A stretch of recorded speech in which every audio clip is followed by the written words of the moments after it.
Hi, good evening, everyone. I'm Matt Dougherty here with photojournalist Ryan Phillips. We just got here to Madisonville, Texas, which is about 30 miles north of Huntsville. We got here about 15 minutes ago. This is a location that the National Weather Service says had a confirmed tornado touchdown here on the ground at about 9:30 tonight is when they sent out that alert. So as you can see, this town is very dark. We drove through here very carefully. One of the biggest issues that is affecting some of the residents here, some of the people passing through, some of the drivers, are the power lines. There are a lot of power lines that you could see are down. The power poles are slanted. Some have been, completely leveled to the ground. So it's a very dangerous situation. We were lucky enough to find a spot where we could park the news unit, and we've got a flashlight, so we're going to carefully walk through a little bit of this where they have the intersection shut down right now. So we don't have too much information confirmed right now. This is a small town, about 4,500 people live here. So they also have a small police and fire department as well, and all of them are very busy right now. They're occupied. They've shut down this road right here. This is Highway 75 right in front of you. And if you look to the left a little ways, that is Collard Street. It may not be too easy to see from where we are, but it appears there's some damage over there to that building and possibly a vehicle or two. We just haven't been able to get close enough to see that. We just spoke with the gentleman. He didn't want to come on camera with us, but he's told us that there's several homes in some of these neighborhoods. To my left a little bit, everything's dark. You're not going to be able to see it, but he said lots of people lost their roofs tonight. He said it was exactly how it's been described, how we've all heard a tornado is, the calm before the storm. He said that's exactly what happened. He walked outside and then he heard that train whistle sound, and then everything changed after that. You can hear some of those first responders talking over there. I believe there's a part of this power line maybe down over here by over here in the grass, so we didn't want to get too close. So anyway, that's from our experience, that's the main objective tonight, is for first responders to try to assess the situation. It's very difficult to do when it's dark like this.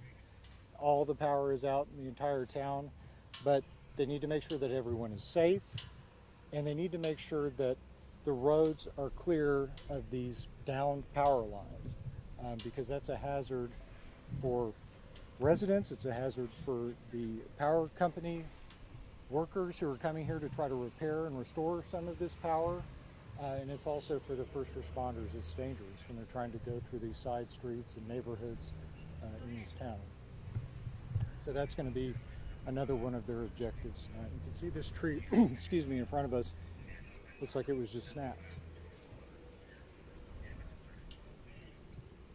The neighbor that we spoke with says he's just grateful that the nursing home was spared. Apparently there's a nursing home nearby. We haven't seen that, but he said he was grateful that that was spared.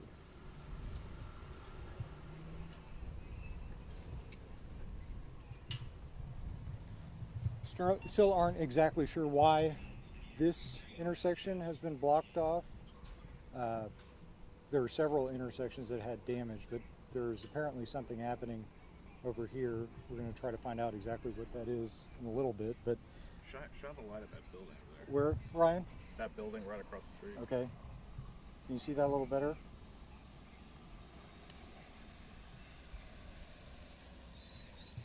Oh, here's the sheriff's deputy. Maybe he'll tell us what's going on.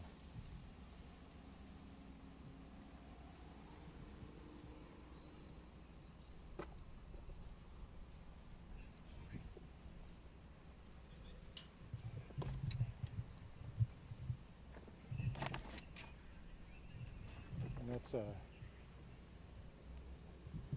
like a sign that's up there.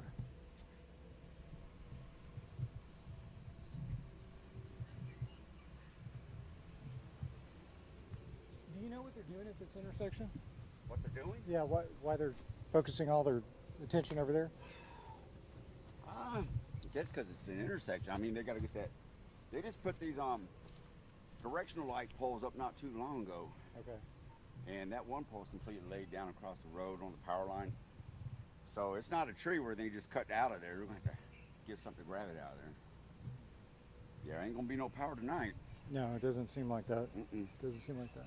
And so the damage that you were telling me about in the neighborhoods is over that way? Yes, it started over there. I'd say you'll see like a city cemetery over there. Uh-huh. And from what I can see, you can start to see where like there's one tree still up there, but you can tell it was ripped, you know, shredded for the limbs and stuff, but it's kind of just fingered out like that. So you can kind of tell right now in the dark where it started. Okay, so we're going to head that way. Now, I did talk to the capo. He said he did confirm that it touched ground. Now. Yeah, no, the National Weather Service did. They so did? We got that, yep. Yeah, when it's going on, you ain't really listening. You're just paying attention to see what's going down. I hear you. Yep. But it didn't tear it up as bad as it could have. There's about the only two buildings I've seen that look like this, where their walls are almost laid in. Yeah, windows blowed out. That's a bad one, yep. Over there, that's where you find the roofs. Yeah, that's that nursing home, then the standard living, it didn't mess with that one too bad, but. Okay, we're going to check that out right. next. Thank you, sir. Yeah, you should be able to get through there now. They cleared a lot of the street. They did? Okay, good. Y'all have a good night. Stay safe. Thank you, you too. Appreciate it. Okay, like that gentleman just said, he said the roads in the neighborhoods up this way appear to be cleared a little bit, so we're going to go make our way over that way. We'll drive over there, I think, because it's a ways. And then we're just going to keep trying to find out what's going on here in Madisonville. If anybody was hurt, how many homes were damaged, if anybody's unaccounted for. We just don't know, when the power is going to be back on. Ryan, do you want to keep walking and see if we see some Yeah, we can go more over stuff? here. Okay, I'm going to keep this flashlight in front of us because, like I said earlier, we have to be really careful because the power lines are all over the place. And because, it is a small town with limited resources, they haven't been able to get out and block off all the roads that might be hazardous or dangerous for people. There's another tree snapped.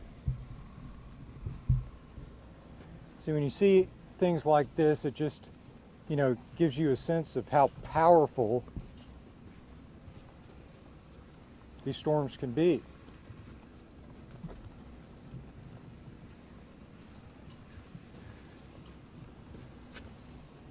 Looks like a down power line right there. Where? It's right in front of us.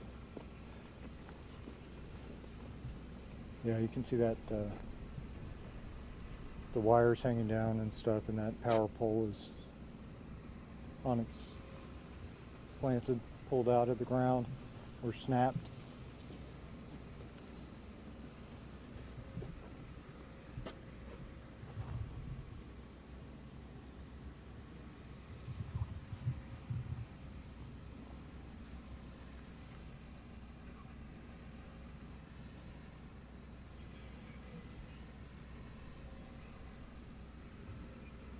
Okay. All right, so Ryan and I are going to go get back in the unit, and we're going to go for a little drive, try to find out what else we can see, and then we'll bring you another update as soon as we can.